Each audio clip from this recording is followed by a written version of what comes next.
Welcome to part 3 of interior detailing, and today we are going to clean this filthy floors. So let's get right into it.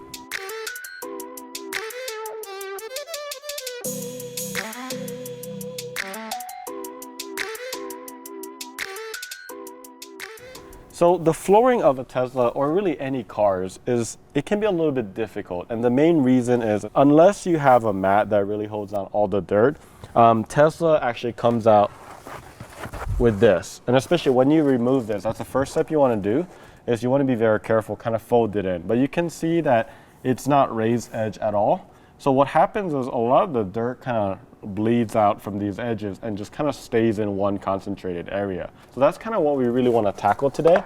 And in this video series, what I really wanted to do is I wanted a pro detailer's guide. However, I'm using things that you can get from Home Depot and all the other areas and our shop as well. So I want to make it very accessible to anyone. We're going to be using a lot of our interior cleaner. This is an all-purpose cleaner, degreaser, works really well. We're also going to be just using our standard interior microfiber just to kind of get areas like the pedals and things like that. So the first step is to remove the floor mats like we just did earlier. And the next thing that you want is you want to raise your your seats up as high, because you just get better access to it and it's just easier to get under there. All right, so we're going to go all the way up and then all the way back.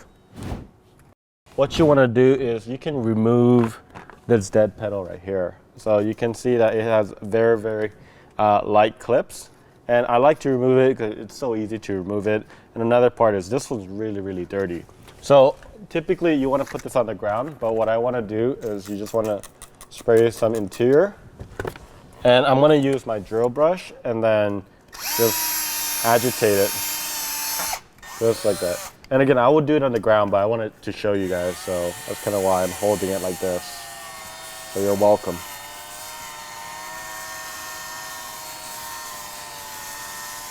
And you can use a brush too, but just know that if you do use a brush, it's going to take a lot longer. And like in the previous video, you just kind of have it in fourth and just going to wipe clean. And you can see I missed a few areas, and it's okay. For that area, I'm just going to spray and then wipe. And then you have a pedal that's pretty much like brand new. So I'm going to set this aside, and then we're going to show you how to clean this area. So this area as well, you want to just do that. And this one's ridiculously dirty, so I am going to use my drill brush. This is a really tiny one. I like it for these areas. Go ahead.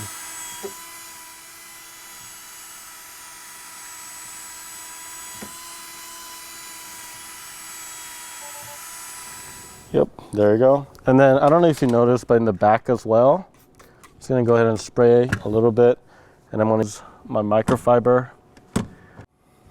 You can see there's a good amount of wear right here, and if you want, you can do another try to really get deep. And you can look how dirty this is. This was actually brand new when or at least washed.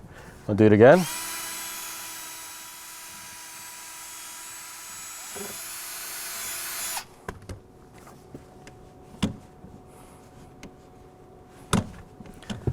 There you go.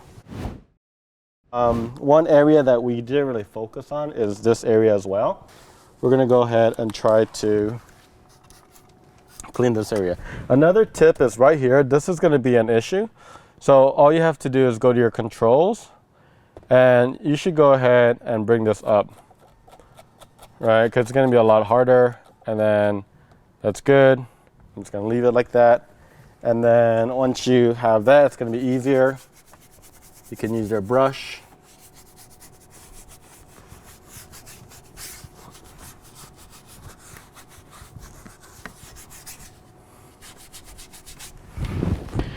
And then I have a clean side right here. I'm just gonna wipe away. Now we're gonna get to the vacuuming. I know that's a tip that a lot of you guys were asking about.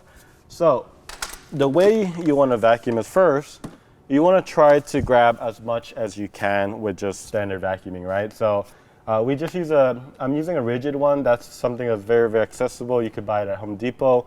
Roughly about, I think it's like 100, 150 with like the auto detailing definitely worth the 50 bucks upgrade if you're, detailing your car pretty often. But we're gonna show you kind of getting all the debris, and we're gonna get as much as we can.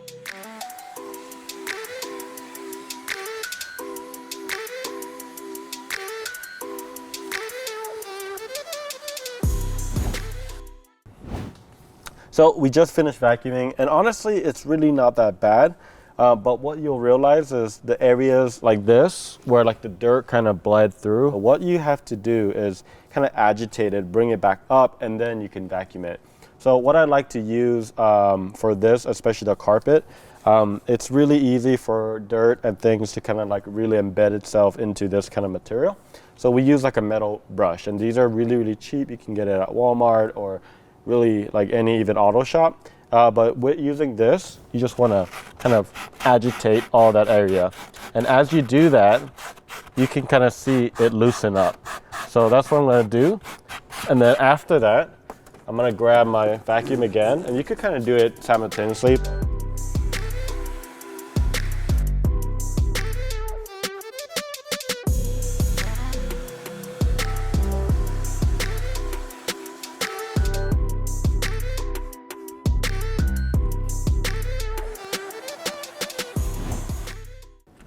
Yes, it is a lot of work, and it just depends. I mean, this car had been sitting without interior detailing for quite a bit, so it's taking a little bit longer. So if you just do this kind of more regularly, honestly, it'll be a lot easier. The reason why it's taking me a lot longer is just because there's just a lot of trapped dirt in there, right? So the best way is to, try to do it weekly, every 2 weeks, something like that, and that will save you. The other area that I think a lot of people struggle with is going to be the tracks, right? And it's really, really hard to access this area, mainly because of where it is, right? And there's a couple ways where you could clean this. One is just remove this. Sorry, I did a little bit fast, but all it is just a clip like that. So you just kind of pull it, and then if you want to clean this, detail it, you could just kind of spray this down. You could use a brush if you want. And all our cleaners are, by the way, not like biodegradable. So I could wear a glove, but it's not harmful. But it has very, very good cleaning power. So you could use a brush, and then you can go ahead and just wipe it down. And this will give it a little bit more of that shine, less than a dull look because it's so dirty. And then just kind of set that aside, right? There we go. Looks great. Make sure you dry it out, even from the inside. And there's a good amount of dirt there. All right, so set this aside. Now you have a little bit better access, and what you want to do is do the same thing. If it's super dirty, you can kind of let it sit just a little bit. And then what you want to do is use this brush right here and just get into crevices. So instead of going back and forth, you kind of want to do one motion like this. And if you want, you can kind of do that motion and then get that out. And then using the microfiber, you want to just push that in and just get that area out. Awesome, and look at that, it looks brand new. You got this thing right here, this trim, it just slides right in. Typically when I'm doing this, I would be out here doing it. I have my shoes right here, so I'm kind of putting dirt back, so you kind of want to be down there when you're doing it, but it's really hard to shoot. While I'm there, I'm going to be covering all the shots, so excuse me, I'm sorry about that. But that's what you're really doing, is you're agitating, bringing back the dust and then the dirt and all that, and then you're sucking it up with a vacuum. So that's really the easiest way to do it. Other ways that a lot of auto detailers do it is they use a wet vac.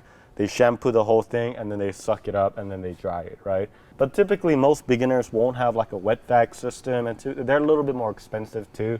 But a shop vac is something that most people have, or even honestly a Dyson works really well, just because it's wireless, and this one is not.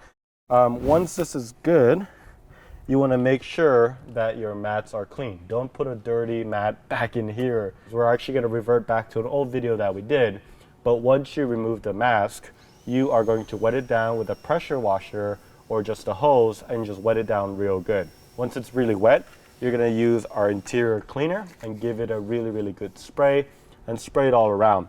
Once you have that, you want to use a drill with a pretty big brush, and you're just going to go through it systematically from top to bottom, side to side. And what that's going to do again is it's going to bring back all the, it's going to agitate it and bring all that dirt up, right? Once you do that, get your pressure washer or another hose sprayer, and you're gonna spray it down. And you could do this 1 to 2 times depending on how dirty it is. Typically for this one, I probably do it twice just because of how dirty it is. And once you do that, what you wanna do is you can air dry it. We typically have a clip, we clip it on, and then we just let it dry. So that's one of the first things I would typically do.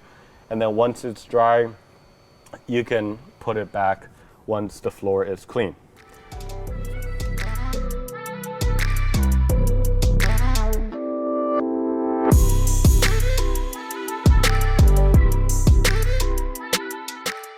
Hope you guys enjoyed the interior detailing series. That was a lot of fun. It's a little bit sad to say goodbye to the series, but we're gonna be doing a lot more. It'll help us a lot if you just click on that button, subscribe. If you have any questions, just leave us a comment below. Happy to answer any questions you might have about interior detailing. But I got to do the other side, so I'm gonna get vacuuming, and we'll see you next time.